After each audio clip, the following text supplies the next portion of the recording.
Welcome to teaching exam motivation channel. चलिए आज की क्लास स्टार्ट करते हैं। किशोरावस्था के विकास के सिद्धांत। पहला, आकस्मिक विकास का सिद्धांत। इसमें यह महत्वपूर्ण है कि किशोरों में जो भी परिवर्तन दिखाई देते हैं वे एकदम से होते हैं, उनका पूर्व अवस्था से कोई संबंध नहीं होता। दूसरा, क्रमिक विकास का सिद्धांत। इसमें किशोरों में शारीरिक, मानसिक और संवेगात्मक परिवर्तन निरंतर और क्रमशः होते हैं। ये ज़्यादा इम्पॉर्टेंट नहीं है। चलिए विशेषता देखते हैं।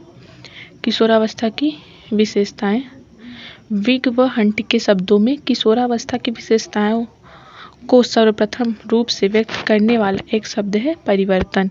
परिवर्तन शारीरिक, सामाजिक और मनोवैज्ञानिक होता है। अब इन परिवर्तनों को हम विस्तार से पढ़ेंगे। शारीरिक परिवर्तन या शारीरिक विकास। किशोरावस्था को शारीरिक विकास का सर्वश्रेष्ठ काल माना जाता है। इस काल में किशोरों के शरीर में अनेक महत्वपूर्ण परिवर्तन होते हैं, जैसे भार और लंबाई में तीव्र वृद्धि, मांसपेशियां और शारीरिक ढांचे में दृढ़ता, किशोर में दाढ़ी और मूंछ की रोमालियां एवं किशोरियों में प्रथम मासिक स्राव के दर्शन।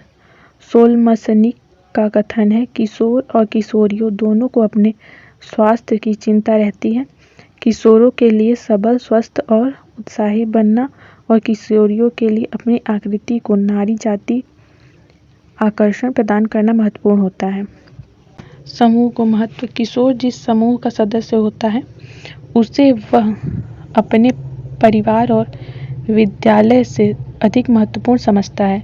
समूह उनकी भाषा, नैतिक मूल्यों, वस्त्र पहनने की आदतों और भोजन की विधियों को प्रभावित करता है। स्थिति व महत्व की अभिलाषा।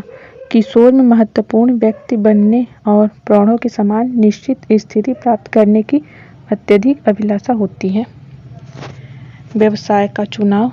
इस अवस्था में बालक अपने भावी व्यवसाय को चुनने के लिए चिंतित रहता है। जब छात्र हाई स्कूल, इंटरमीडिएट में जाता है तब वह कौन सा व्यवसाय चुने, वह प्रश्न उसे चिंतित करता है। स्वतंत्रता और विद्रोह की भावना। किशोरावस्था में बालक शारीरिक व मानसिक स्वतंत्रता चाहता है। वह बड़ों के आदेशों, विभिन्न परंपराओं, रीति रिवाजों और अंधविश्वासों के बंधनों में न बंधकर स्वतंत्र जीवन व्यतीत करना चाहता है। समाज सेवा की भावना। किशोर में समाज सेवा की भावना अति तीव्र होती है। वह आदर्श समाज का निर्णय करने में सहायता देने के लिए उत्साहित रहता है। ईश्वर और धर्म में विश्वास। किशोरावस्था के आरंभ में बालकों को धर्म और ईश्वर में आस्था नहीं होती। इसके संबंध में उनमें इतनी शंकाएं उत्पन्न होती हैं कि वे उनका समाधान नहीं कर पाते, पर धीरे धीरे उनमें धर्म में विश्वास उत्पन्न हो जाता है और वे ईश्वर की सत्ता को स्वीकार करने लगते हैं। वेद पूजा की प्रवृत्ति। किशोर आदर्श पुरुष का चयन कर उनका अनुकरण करने लगते हैं। उन्हीं की तरह कपड़े पहनने, बोलने और चलने का भी प्रयास करते हैं। अपराध की प्रवृत्ति। किशोरावस्था में बालक निराश, असफल, प्रेम के अभाव आदि के कारण अपराध प्रवृत्ति का विकास करता है या उनमें विकास होता है। घनिष्ठ व व्यक्तिगत विकास।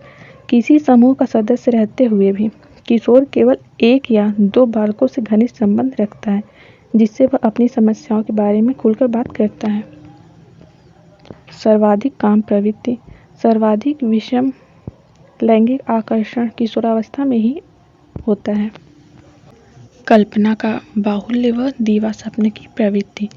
किशोरावस्था में कल्पना और दीवा स्वप्न की अधिकता। बुद्धि का अधिकतम विकास। सोचने, समझने और तर्क करने की शक्ति में वृद्धि होती है। संवेग में अस्थिरता। किशोरावस्था में संवेगों में अस्थिरता होती है। कभी बालक बहुत खुश रहता है और कभी अचानक ही दुखी भी हो जाता है। आप इसमें से 4-5 पॉइंट भी लिख देंगे तो वो बहुत है।